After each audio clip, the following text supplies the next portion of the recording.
Assalamualaikum and welcome back again to the channel. I hope you all are doing well and fine. Alhamdulillah, I am good also. Vlog start करने से पहले यहाँ पर आइए मिलकर एक दुआ करते हैं अपने तमाम उन पाकिस्तानी मुसलमान बहन भाइयों और बच्चों के लिए जो सैलाब ज़दगान में बहुत मुतासरीन हैं, जो नागहानी आफात का निशाना बन चुके हैं और स्टिल पाकिस्तान में हमारे यहाँ बहुत ज़्यादा वेदर के अकॉर्डिंगली जो कंडीशन चल रही है, अल्लाह पाक हम सभी को महफूज रखे और अपनी हिफ्ज़ व अमान में रखे। और जिन फैमिलीज़ का नुकसान हो चुका है, जिनके अपने प्यारे बिछड़ चुके हैं, जो इस दुनिया में अब नहीं रहे, उनके दराजात बहुत बहुत बुलंद फरमाए, आला मकाम अता फरमाए जन्नतुल फिरदौस में। और उनके पीछे रह जाने वाले उनकी फ़ैमिली मेम्बर्स को सब्र जमील, हिम्मत और हौसला और इस्तकामत अता फ़रमाए, आमीन। नागहानी आफात, बलियात, मुसीबतें, मुश्किलात अल्लाह पाक किसी पर भी ना लाए। ये बहुत ही मुश्किल वक्त होता है, इसीलिए कहा जाता है कि अल्लाह पाक से हर वक्त हर दम खैर की दुआ कीजिए और अल्लाह पाक से अपनी बॉन्डिंग्स को स्ट्रॉन्ग कीजिए। अल्लाह पाक से मांगिए कि अल्लाह पाक हम पर अपना रहमत और करम का साया बनाए रखे, आमीन सुम्मा आमीन। चलिए चलते हैं आज के व्लॉग की तरफ। यही वजह है बोझा दिल के साथ मुझसे कुछ अपलोड इतना नहीं हो पा रहा था। यूजुअली भी मुझे इस तरह का व्लॉग अपलोड करने में 3 से 4 दिन, सम टाइम 5 दिन भी लग जाते हैं। सो कंटिन्यू करते हैं अपने आज के व्लॉग को।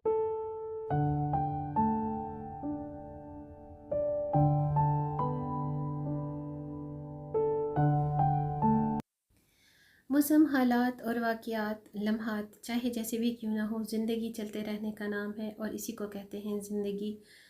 अपने प्यारों की खैर ख़बर ज़रूर लिया कीजिए। आजकल जो हालात चल रहे हैं उसके पेश नज़र भी और इसके अलावा भी जब आप इतना टाइम अपने सेल फ़ोन को सोशल मीडिया पर दे सकते हैं तो फिर आप अपने प्यारों की ख़बरगिरी भी कर सकते हैं। ये आपका फ़र्ज़ है और ये हुकूकुल इबाद भी है।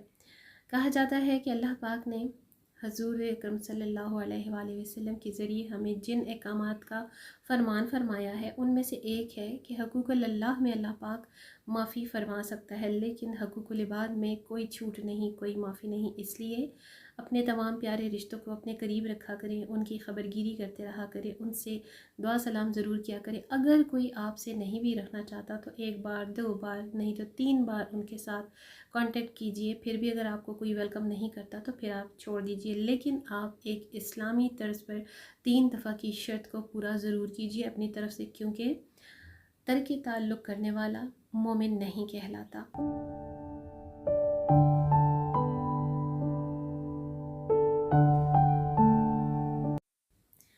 व्लॉग का स्टार्ट तो मैंने 2-3 दिन पहले ही कुछ क्लिप्स कंबाइन करके कर लिया था, लेकिन बोझल दिल था, मुझसे कोई भी काम इतना ज़्यादा हो नहीं पा रहा था। एनीवेज़ यहाँ पर आज मेरी रेंडमली रूटीन के क्लिप्स भी आप देखते हुए जाइए और इसके साथ आज मैं जो आपके साथ बात करने जा रही हूँ, डिस्कशन करने जा रही हूँ जी, वह है smart cleaning and organising tips. बहुत ही इंस्टेंट और बहुत ही आपको क्विकली जो फ़ायदा दे सकती है ना, मैंने सोचा चलिए आज अपनी बहनों के साथ में इसी टॉपिक को डिस्कस किया लेती हूँ। देखिए, मौसम चाहे कोई भी हो, घर को नीट, क्लीन और ऑर्गेनाइज रखने की हमें हर वक्त ही ज़रूरत रहती है।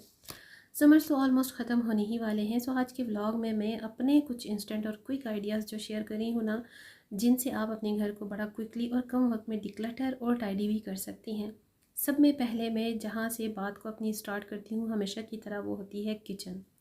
क्योंकि हम तमाम ख़वातीन को पता है, हम ख़वातीन का सबसे ज़्यादा वक्त जो है ना वो किचन में ही गुजरता है और मैं हमेशा किचन से ही अपनी डिक्लटरिंग और क्लीनिंग स्टार्ट किया करती हूँ।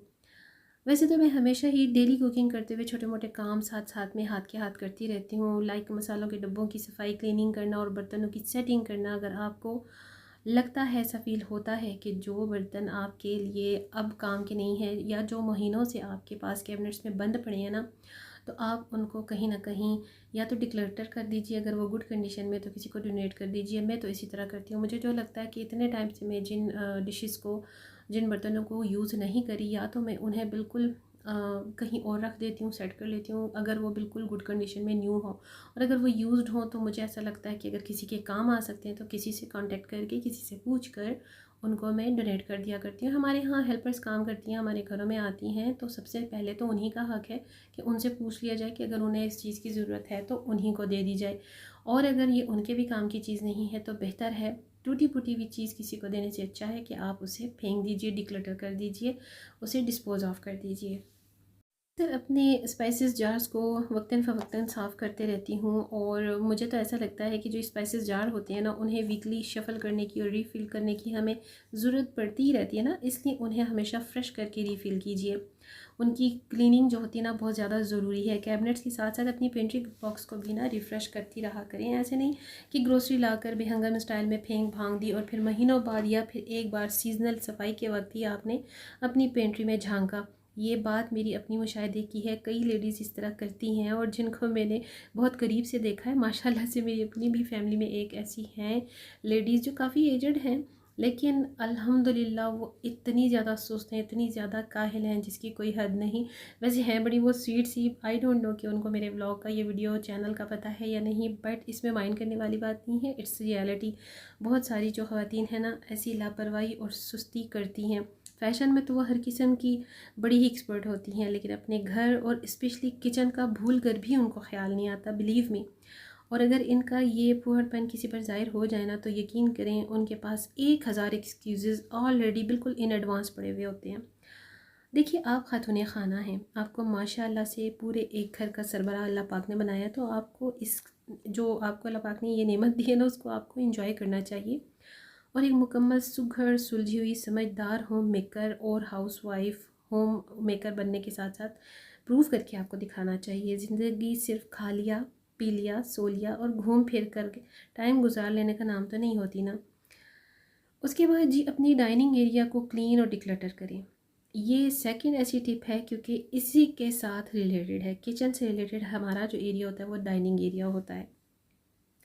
सो फालतू पड़ा हुआ फर्नीचर, सोफ़े वगैरह, सीटीज़ वगैरह, डेकोरेशन पीसीज, ऐसी स्टेशनरी, स्पेशली वो स्टेशनरी जो आपने अपने डाइनिंग एरिया में रखी हो, कोई बुक शेल्फ्स वगैरह हों जो अब आपके काम की नहीं है, ऐसे ही पड़े हुए उन्होंने स्पेस ली हुई है, तो उन्हें डिस्पोज ऑफ कर दें। और अगर कोई चीज़ ठीक हालत में है तो उसे किसी को दे दीजिए। घर को ना आलतू फालतू चीज़ों से वैसे भी भरा रखना बिल्कुल अच्छी बात नहीं होती। सिमेट्री में और ऑर्गेनाइज्ड घर और चीज़ें हर किसी को पसंद है। और वैसे भी देखिए, सफाई निस्फ ईमान है, हमारे ईमान का निस्फ हिस्सा है। तकाजा है कि अपने आप को, अपने घर को, अपनी इस्तेमाल वाली जगह को आप नीट एंड क्लीन रखें, ऑर्गेनाइज रखें, इसलिए कि इसका हुक्म हमारे अल्लाह पाक की तरफ से और हमारे पैगम्बर रसूल पाक सल्लल्लाहु अलैहि वसल्लम की तरफ से भी ताकीद से किया गया है। हमेशा सिलेक्टेड और करामत चीज़ों को घर में लाया करें। अपनी स्टेशनरी, बुक्स, फाइल्स, कुछ भी ऐसी लाइक होता है ना, मोस्टली जिस घर में बच्चे हों स्कूल कॉलेज गोइंग, तो वहाँ पर स्टेशनरी बहुत ज़्यादा होती है पेपर वर्क होने की वजह से। तो इस तरह की जितनी भी आपकी स्टेशनरी हो, बिल्स वगैरह हो, इन तमाम चीज़ों को ना हमेशा ऑर्गेनाइज्ड करके किसी न किसी फाइल ऑर्गेनाइज़र में रखा करें। अपने वर्किंग टेबल या वर्क स्टेशन को हमेशा क्लटर फ्री रखा करें, स्पेशियस रखा करें, ताकि वहाँ पर स्पेस हो तो तभी आप किसी नई चीज़ की वहाँ पर जगह बना सकेंगे ना। यहाँ पर मैं आपको जस्ट फॉर एन आइडिया ये बातें शेयर करी हूँ। वैसे तो ये बातें सभी को आती हैं, लेकिन मोस्टली होता क्या है कि हमारा इन बातों की तरफ ध्यान जाता ही नहीं है, जो बहुत ज़रूरी भी होती हैं समटाइम।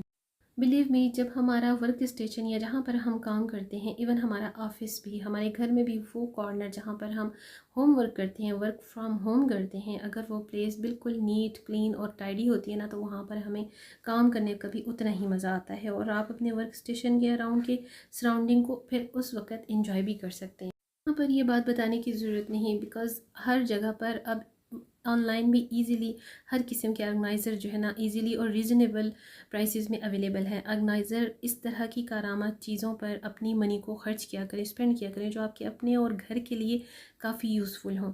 अगर आप अपने घर को और घर की वर्क प्लेस को डिक्लटर करना चाहती हैं ना, तो इन ऑर्गेनाइज़र्स का इस्तेमाल ज़रूर किया करें। आजकल सभी को मालूम है पेपर और फाइल ऑर्गेनाइज़र्स का, तो जो आपको सूट करे, जो आपके तमाम पेपर क्लटर और फाइलिंग क्लटर को ऑर्गेनाइज़ कर सके आसानी से, उसे ज़रूर यूज़ करें। ये तमाम प्रोडक्ट्स जो है ना, आपको अब ऑनलाइन भी बहुत ही अच्छे रीज़नेबली मिल सकती हैं।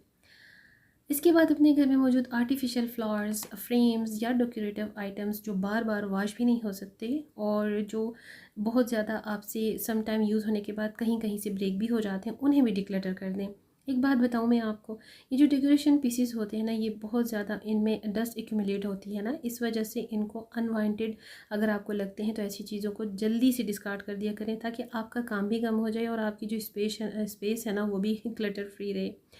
जो चीज़ें आपको लगता है कि किसी के काम आ सकती हैं तो आप उनको दे दिया करें। जैसे मैंने अभी आपको स्टार्ट में बताया कि हेल्पर्स हमारे घर में तो आती हैं, उनसे पूछ लिया कीजिए। इसके अलावा आप व्हाट्सएप पर अपने कॉन्टैक्ट्स में देख लिया कीजिए, किसी को ऐसे किसी भी आइटम की ज़रूरत हो तो आप उनको दे दिया कीजिए।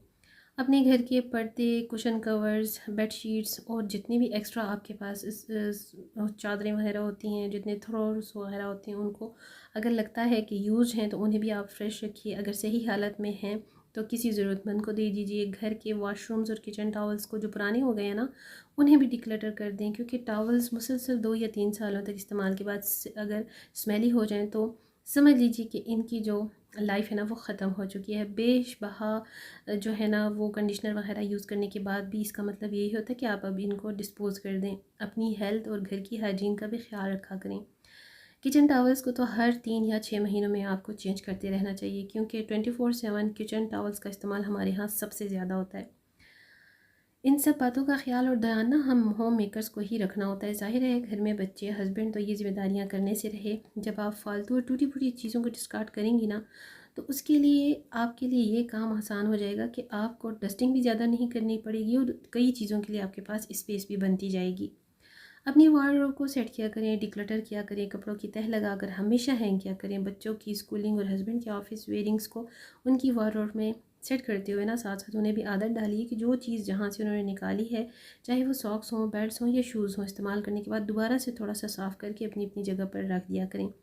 इससे ना सिर्फ आपके लिए आसानी होगी बल्कि आपके फैमिली मेम्बर्स को भी अपनी वार्डरोब्स को मैनेज करके रखने की हैबिट बनती जाएगी। अब देखिए स्कूल स्टार्ट होने वाले हैं और वेकेशंस भी ख़त्म हो रही हैं। ऑलमोस्ट बहुत सारी जगहों पर तो ख़त्म हो भी चुकी हैं। तो बच्चों के कपड़े, स्कूल यूनिफॉर्म्स उनके सामने आयरन करके हैंग किया करें उनकी वार्डरोब्स में, ताकि उन्हें भी आपसे देख कर कुछ ना कुछ सीखने को मिले। और स्लोली ग्रेजुअली ना माओ को देखकर बच्चों में ऑर्गेनाइजिंग जो सिस्टम होता है ना वो हैबिट में आता जाता है। अपनी वार्डरोब में अगर आपको कोई फ्रेगरेंस चाहिए, कोई खुशबू चाहिए, तो उसके लिए आप कोई भी हल्की सी परफ्यूम्स छिड़क सकते हैं। परफ्यूम्स के साथ साथ सेंटेड स्टोन्स और फ्रेगरेंसेस भी यूज़ कर सकती हैं। माना कि सेंटेड स्टोन्स जो होते हैं थोड़ा सा कॉस्टली ज़रूर होते हैं, लेकिन बहुत लॉन्ग लास्टिंग भी होते हैं। अक्सर लोग ना फ़िनाइल की टैबलेट्स या फिर लौंग वगैरह का जो बूस्टर्स होते हैं वो इस्तेमाल करते हैं अपनी वार्डरोब्स में, जिनसे आपके कपड़ों में इस तरह की स्मेल ऐसी डोर हो जाती है जो कि किसी तरह भी वॉश करने के बाद, ड्राई क्लीन करने के बाद, ब्लीच करने के बाद भी नहीं जाती। तो बिलीव मी, इस तरह की फ्रेगरेंसेस, बूस्टर्स या फिर आप सेंटेड स्टोन्स का इस्तेमाल किया करें। अगर कुछ भी ना हो तो आपके पास घर में टैल्कम पाउडर तो हर जगह पर मौजूद होता है, एटलीस्ट उसी को थोड़ा बहुत आप छिड़क दिया करें तो आपकी वार्डरोब फुली परफ्यूम्ड रहेगी। अपने बेडरूम्स में भी साफ़ सुथरी बेडशीट्स के साथ साथ वीकली अपने रूम्स को डीप क्लीन किया करें। जो चीज़ आपको डिस्कार्ड करने वाली लगती है उसे डिस्कार्ड कर दिया करें। अपने रूम्स में हमेशा सिंपल और सॉफ्ट सी डेकोरेशन आइटम्स को और वॉल हैंगिंग्स को इस्तेमाल करें। कोई खूबसूरत सी कैलीग्राफी फ्रेम, कोई लोहे कुरानी आपके घर के हर हिस्से में ज़रूर मौजूद होनी चाहिए बनिस्बत किसी आर्ट या किसी पेंटिंग के। बिलीव मी, दीवारों पर ना मुझे तो इसी तरह की चीज़ें बड़ी अच्छी लगती हैं, बड़ी फैसिनेट करती हैं। अल्लाह पाक के अस्माए हुस्ना और लोहे कुरानी तो वैसे ही हम सब के मुसलमान होने के अकायद और हमारे अकायद की पासदारी की एक दलील भी है और हिफाजत का एक सरचश्मा भी है। आपके अपने बच्चों के बैग्स और हैंड बैग्स जो भी पुराने हों या थोड़े बहुत भी ख़राब हुए हैं ना, उनको भी आप निकाल दें। हर जोड़े और जूते के साथ मैचिंग सभी को अच्छी लगती है, यकीन करें। एज़ पर माई ओपिनियन थोड़ा हो लेकिन सेलेक्टेड हो, बाकी सब कुछ निकाल दीजिए। बहुत पहले मैंने काफ़ी ऐसी बातें आपके साथ टिप्स अपने ब्लॉग्स में शेयर की भी हैं। मैं भी बहुत ज़्यादा शॉपोहॉलिक पर्सन हुआ करती थी, अभी भी थोड़ी बहुत हूँ, लेकिन काफ़ी मैंने इसमें चेंजिंग कर ली है। बस हालात, एज और हेल्थ के साथ साथ ना एनवायरनमेंट इंसान को बहुत ज़्यादा चेंज कर दिया करता है। इसलिए मैंने भी अब बहुत सिलेक्टिव और limited bags, hand bags, carry bags जो है ना बस सिलेक्टेड कर दिए अपने शूज़ के साथ साथ। आप भी ऐसा ही सामान घर से डिस्कार्ड कर दिया करें जो आपके घर में बहुत ज़्यादा मैस मचाए हुए हो या जिसकी आपको बिल्कुल ज़रूरत ना हो। आपके शूज़, आपकी फैमिली के शूज़, जितने भी पुराना स्टफ़ है ना उसे डिस्कार्ड कर दिया करें, डोनेट कर दिया करें। अगर गुड कंडीशन में है तो किसी के काम ही आ जाएंगे और आपके लिए स्पेस भी बन जाएगी।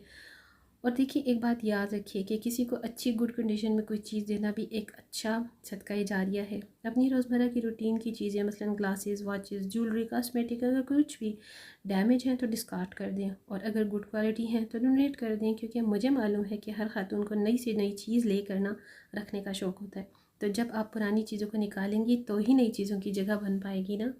अपने mobile covers, nail polishes, nail क्यूटेक्स, perfumes ऐसी चीज़ें जो या तो ड्राई हो जाती हैं या जिन्हें हम नमाज़ पढ़ने की पाबंदी करने की वजह से ना ज़्यादा इस्तेमाल में नहीं लाते, तो ये भी किसी को दे दीजिए। कॉस्मेटिक्स भी बस वही रखें जो आपके डेली इस्तेमाल की या कहीं स्पेशल फंक्शंस, गैदरिंग्स के लिए आपके पास रह सकें, इससे ज़्यादा नहीं।